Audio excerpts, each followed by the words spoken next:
Sadly and unfortunately, my final year Final year? sakit je lah. Sakit, Final eh? year sakit. Final year means your final exam. Final exam tu flop lah. Main pro I lah. see. Pro exam, yes. Pro exam. Okay, what happened actually?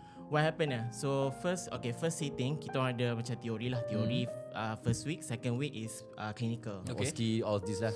So kita orang punya exam style for exam, kita orang kalau pass lah. Contoh kalau kita ada satu period where we call reassessment. Okay. So reassessment tu maksudnya dia ada pros and cons kalau dapat masuk reassessment. Reassessment means your theory pass, your medical, kita ada 2 paper lah, medical, surgical. So pass, itu pass. Cuma you flop one of your clinical case lah. And our clinical is only 2 long cases saja. You tak ada short cases? Tak ada, OSCE pun tak ada, OSCE tak ada. Oh, so dia long cases saja. Yes. That is your clinical side. Yeah, clinical side. Okay. So, Pandai kelak je lah. Pandai exam. Marah budak you. marah. Tak ada OSCE.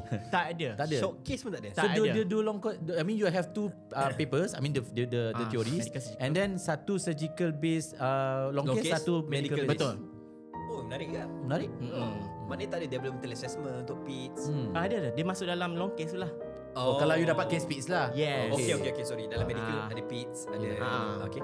So macam medical ada medicine, PITS dengan primary care. Lepas tu clinical is surgery, ONG dengan ONG. ortho. Yes.